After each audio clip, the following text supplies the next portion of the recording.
and you were not able to address other cases, I wanted to ask you whether or not you were familiar with a few other cases. Sandy Rogers and Scotty Richardson from Aiken, South Carolina. You familiar with that case?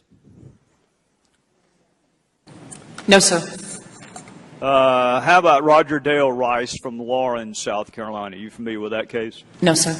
Eric Nicholson or Marcus Whitfield from Greenville, South Carolina. You familiar with that case? No, sir. Russ Sorrow from Greenville, South Carolina. No, sir. Or Kevin Carper from Spartanburg, South Carolina. No, sir.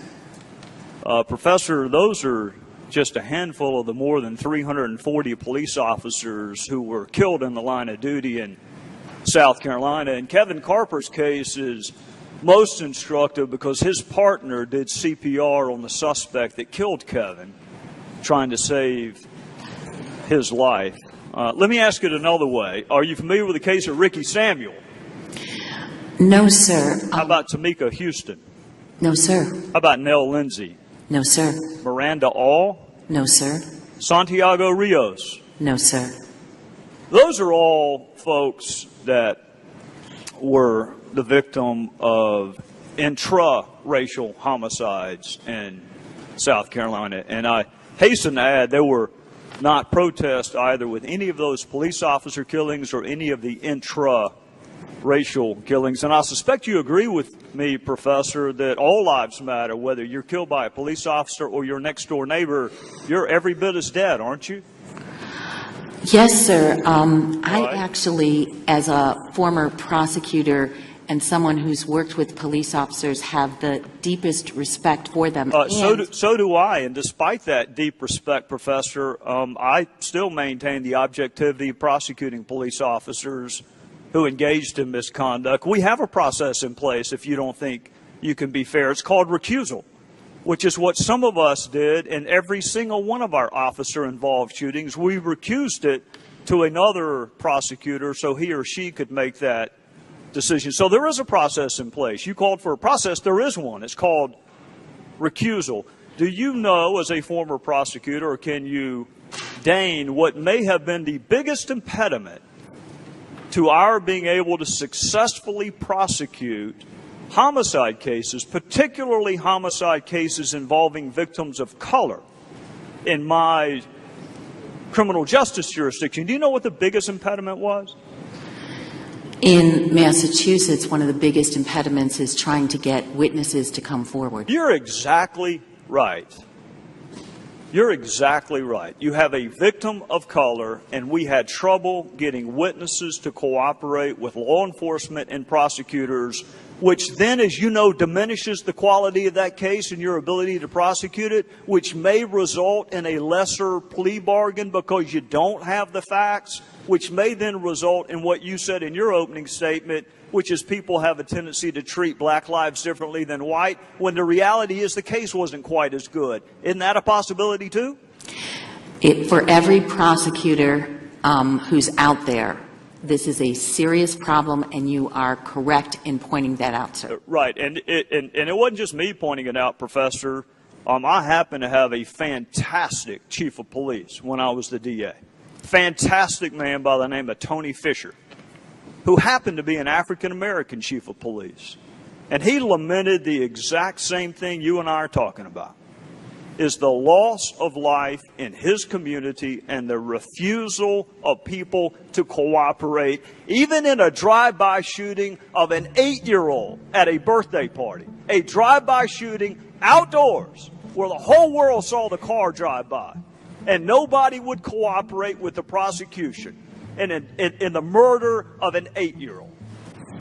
So I hope that part of this 21st century police strategies conversation that we're having includes getting people to cooperate with law enforcement so you can hold people to the exact same standard regardless of the race of the victim. Because let me tell you what my goal is. My goal is for witnesses to feel comfortable cooperating. But here's my other goal, and I'm out of time, but I'm going to share it with you. I want us to get to the point where we lament the death, the murder of a black female like Nell Lindsay, just as much if it's at the hand of an abusive husband, which it was, as we would if it had been at the hand of a white cop. I'd like to get to the point where we're equally outraged at the loss of life, and I hope we can get there. On national television this Sunday. No, sir. With all due respect, they do not. We just heard email after email after email about Libya and Benghazi that Sidney Blumenthal sent to the Secretary of State. I don't care if he sent it by Morse code, carrier pigeon, smoke signals. The fact that he happened to send it by email is irrelevant. What is relevant is that he was sending information to the Secretary of State. That is what's relevant. Now, with respect to the subpoena, if he'd bothered to answer the telephone calls of our committee, he wouldn't have needed a subpoena. Would the gentleman yield? I'll be happy to, but you need to make sure the entire record is correct, Mr. Cummings. And that's exactly what I want to do. Well, then go ahead. I'm about to tell you. I move that we put into the record the entire transcript of Sidney Blumenthal. We're going to release the emails. Let's do the transcript. That way the world can see it. Well, we didn't. The motion has been seconded. Well, we're not going to take that up at a hearing. We'll take that up in a business meeting. I've consulted with the parliamentarian, and they have informed us that we have a right to a recorded vote on that motion. We want, you ask for the truth, the whole truth, and nothing but the truth. Well, that's what we want to have. Let the world see it. Why is it that you only want Mr. Blumenthal's transcript released? Why don't you want the survivors? Released. The survivors, even their names? Let me tell you something. No, you want that released? Let me tell you something. Right now, the only one you've asked for is Sidney Blumenthal. That's the only one you've asked for. That and Miss Mills. Cheryl Mills. That's not true. No, that's 2 out of 54. Now, if you want to ask for some fact witnesses, we asked for a recorded vote on the Blumenthal. You said from the beginning we want the truth, the whole truth, and nothing but the truth. Why don't we just put the entire transcript out there and let the world see it? What do you have to hide? His are the only emails that you have released.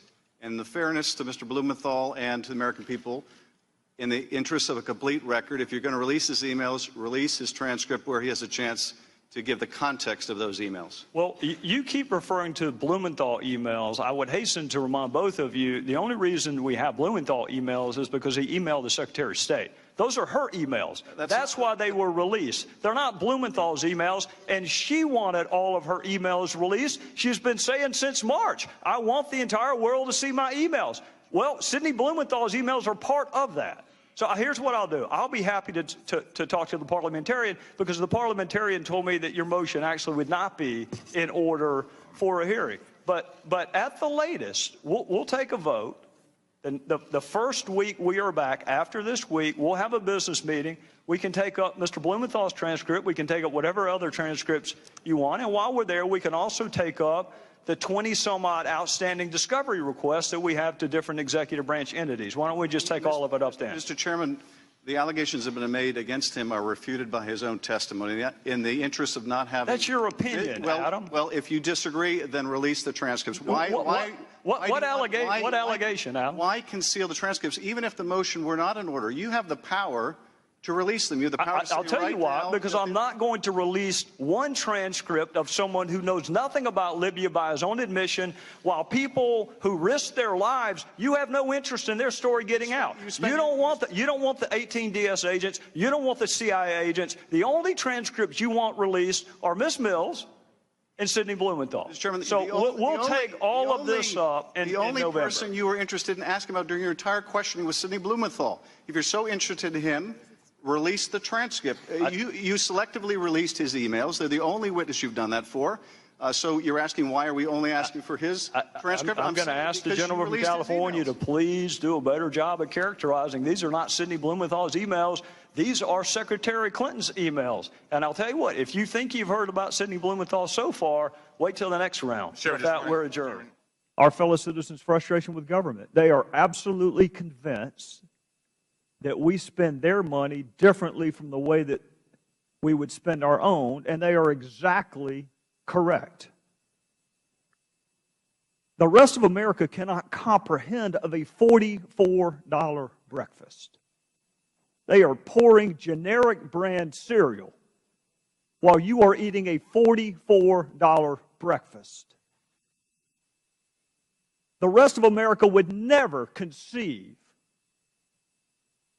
of a $7 Monte Cristo mini sandwich. And neither would you if you were spending your own money.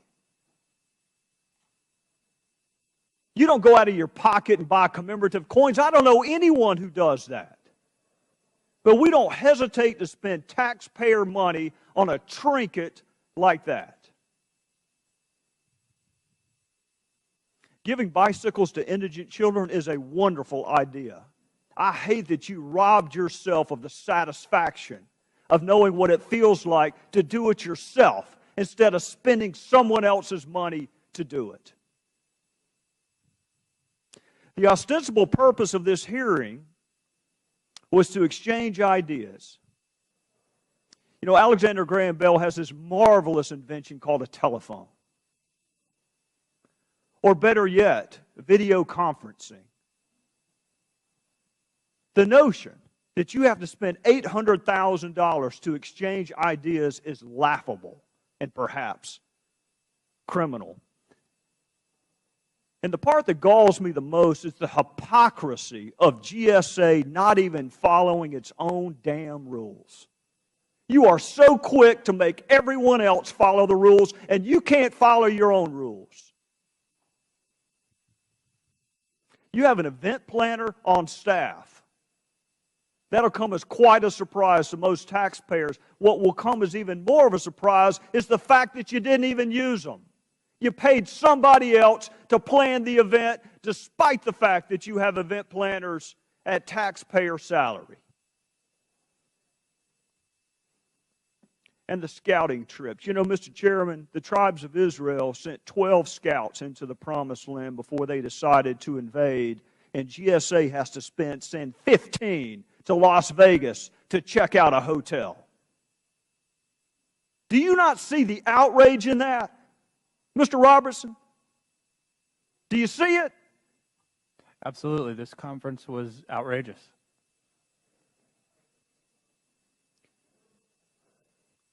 Well, I'm not going to be as self-congratulatory as some other people are. I think the fact that we're having a hearing is a loss. Most people don't need a hearing to know that you don't spend other people's money the way that money was spent at this conference. We don't need a list of recommendations from the Inspector General. We don't need to be reminded that you can't negotiate a discount on a purse because the U.S. government decided to contract with a hotel. That is criminal. And a mind reader?